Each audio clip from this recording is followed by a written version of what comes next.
Hi guys, Bigg Boss Malayalam season 7 live update ആയിട്ട് എത്തിയിരിക്കുകയാണ് കേട്ടോ. ലൈവില് നമ്മൾ ഇന്ന് രാവിലെ മുതൽ കാണുന്നതാണ് അനുമോൾ ആകെ തകർന്ന് തരിപ്പണമായിട്ടിരിക്കുന്നത്, പിന്നെ കരച്ചിലും വീഴ്ചലും ഒക്കെ ആയിട്ടിരിക്കുന്നത് നമ്മൾ കാണുന്നതാണ്.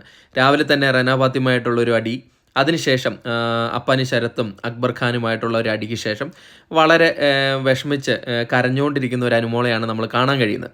എന്തായാലും അനുമോൾക്കിപ്പം ഒരു ആശ്വാസമേകിയിട്ട് ബിഗ് ബോസിൻ്റെ വിളി വന്നിരിക്കുകയാണ്, ബിഗ് ബോസിൻ്റെ സന്ദേശം എത്തിയിരിക്കുകയാണ്. എനിക്ക് തോന്നുന്നു അനുമോൾ ചിലപ്പോൾ ആവശ്യപ്പെട്ടുകൊണ്ടായിരിക്കും. എന്തായാലും കൺഫെഷൻ റൂമിൽ പോയപ്പോൾ ബിഗ് ബോസ് ചോദിക്കുകയാണ്, അനുമോൾ എന്താണ് പ്രശ്നം, ആകെ തകർന്നാണല്ലോ ഇരിക്കുന്ന അവസ്ഥ. അപ്പം അനുമോൾ പറയുന്നത് അല്ല, കുഴപ്പമൊന്നുമില്ല, ഞാൻ ഓക്കെയാണ് എന്ന് പറയുകയാണ്. എന്നിട്ട് ചോദിക്കുകയാണ്, അനുമോൾക്ക് ആരോടെങ്കിലും മനസ്സ് തുറക്കണം എന്നുണ്ടോ, കാര്യങ്ങൾ പറയണമെന്നുണ്ടോ. അപ്പോൾ അനുമോൾ പറയുന്നത് ശൈത്യ സന്തോഷമാണ് എനിക്ക് മനസ്സ് തുറക്കേണ്ടത്, കാരണം ശൈത്യ സന്തോഷമാണ് അനുമോളുടെ ബെസ്റ്റ് ഫ്രണ്ട് എന്നാണ് അനുമോൾ പറയുന്നത്. അപ്പോൾ ബിഗ് ബോസ് ചോദിക്കുന്നുണ്ട്, ബെസ്റ്റ് ഫ്രണ്ട് ആണോ? ആണ്, ശൈത്യ സന്തോഷമാണ് എൻ്റെ ബെസ്റ്റ് ഫ്രണ്ട് എന്ന്. പക്ഷേ അനുമോൾക്ക് അറിയില്ലല്ലോ ശൈത്യ സന്തോഷം പുറത്ത് നിന്ന് വേറൊരു കളിയാണ്, കട്ടപ്പക്കളിയാണ് കളിക്കുന്നതെന്ന്.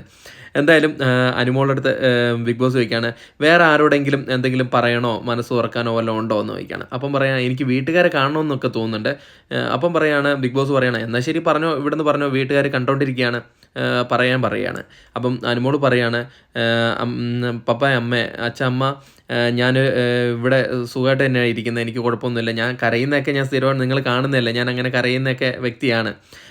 എന്തായാലും ഞാനൊരു പ്രോമിസ് ചെയ്യാം, ഞാൻ ഒരിക്കലും വേറൊരു വഴിക്ക്, ചീത്ത വഴിക്ക് പോകത്തില്ല, നമുക്ക് ജീവിക്കാൻ വേണ്ടിയാണ് ഞാനിവിടെ വന്നിരിക്കുന്നത്, അതുപോലെ ഞാൻ കളിക്കും എന്നൊക്കെ പറഞ്ഞിട്ട് അവസാനിപ്പിക്കുന്ന ഒരു രംഗമാണ്.